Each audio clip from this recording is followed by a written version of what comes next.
చెప్పాలి. అదే విధంగా అధ్యక్ష, ఎందుకంటే ఇవన్నీ అధ్యక్ష గతంలో ఇవాళ మేము మా ప్రభుత్వం ఉన్నప్పుడు ఆర్టీసీ కార్మికులకు ప్రభుత్వ ఉద్యోగులకు 43% ఫిట్మెంట్ ఇస్తే ఆర్టీసీ కార్మికులకు 44% ఫిట్మెంట్ ఇచ్చాం. గత తెలుగుదేశం ప్రభుత్వంలో కార్మికులకు కేవలం బడ్జెట్లో 100 కోట్లు పెట్టారు. కాంగ్రెస్ ప్రభుత్వం 200 కోట్లు పెట్టింది. కానీ మా ప్రభుత్వం 1000 కోట్లు 1500 కోట్లు 1500 కోట్లు బడ్జెట్లో పెట్టి ఆర్టీసీ సంస్థను మేము కాపాడాలి. సార్ గౌరవ సీనియర్ శాసన సభ్యులు హరీష్ రావు గారికి తెలుసు ఇది క్వశ్చన్ అవర్ అధ్యక్ష. Question hour specific to questions అడగాల.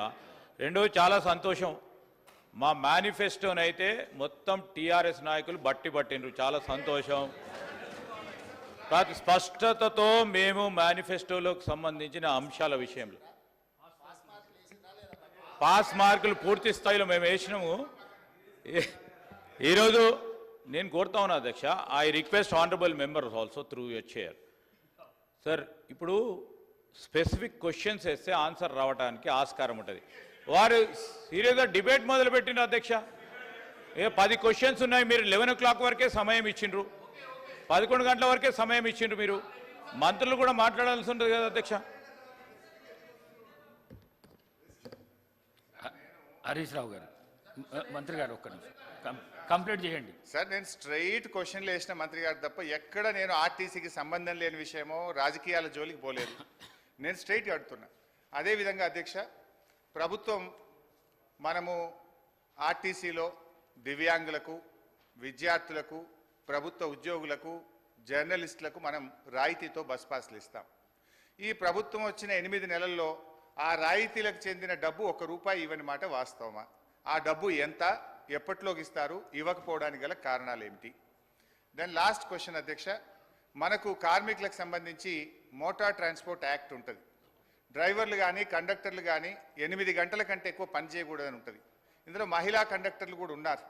కానీ వాళ్ళని 16 గంటలు 18 గంటలు పని చేయించడం వల్ల పని ఒత్తిడికి లోనై దాదాపు కొన్ని వందల సంఖ్యలో కార్మికులు చనిపోతున్నమాట వాస్తవమా? మహాలక్ష్మి పథకం వచ్చిన తర్వాత ఓవర్లోడ్ కావడం ద్వారా పని గంటల భారం పెరిగి దానికి సరిపడా మీరు డ్రైవర్లను కండక్టర్లను నియామక చేయకపోవడం వల్ల ఒక్కొక్కరు 16 గంటలు 18 గంటలు పనిచేసి కార్మికులు ఇబ్బంది పడుతున్న విషయం ప్రభుత్వం దృష్టికి వచ్చిందా? దానికి అనుగుణంగా కండక్టర్ల డ్రైవర్ల నియామకం ఎప్పట్లోగా చేస్తారు. సో మళ్ళీ ఒకసారి ఫైనల్గా దయచేసి మేము ప్రభుత్వాన్ని రాజకీయాలకు పోకుండా వెంటనే ఆర్టీసీ ఉద్యోగులను ప్రభుత్వ ఉద్యోగులుగా గుర్తించే ప్రక్రియ ఏర్పాటు చేయాలని, దాని స్పెసిఫిక్ డేట్ ఇచ్చి ఈ రాష్ట్రంలో ఎంతో ఆశలతో ఎదురు చూస్తున్న ఆర్టీసీ ఉద్యోగులకు ఈ సభ ద్వారా తీపి కబురు అందించాలని మీ ద్వారా ముఖ్యమంత్రి గారిని, మంత్రి గారిని కోరుతున్నా. శ్రీ వేముల ప్రశాంత్ రెడ్డి గారు.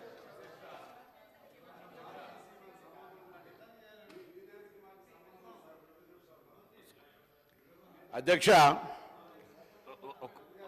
దయ్యాలు వేదాలు వల్లించినట్టుగా 10 సంవత్సరాలుగా ఆర్టీసీని చంపి ఆర్టీసీ ఉంటుందా పోతుందా తీసేస్తామనేటువంటి పరిస్థితులల్లో ఒక ఎగ్జిక్యూటివ్ డైరెక్టర్ రిటైర్ అయిన ఎండీగా పెట్టి ఆర్టీసీకి జవాబు చెప్తున్నా మీరు జవాబు చెప్తా ఉన్నా. ఇలా 10 సంవత్సరాలుగా ఎప్పుడైతే మనం కమిటీ కాలేమో ఒక కమిటీ వేసి 10 సంవత్సరాలుగా చేయనటువంటి వీళ్ళు ఎలక్షన్ల ముందట ఎటువంటి సంప్రదింపులు లేకుండా, ఏమి చర్చలు లేకుండా, కనీసం ఆర్టీసీ యాజమాన్యంతో కూడా మాట్లాడకుండా అదర తీసుకొచ్చి మళ్ళీ దానికి రాజకీయ రంగం పులవడానికి కార్మికులను రెచ్చగొట్టి గవర్నర్ అనుమతిస్తలేరు. గవర్నర్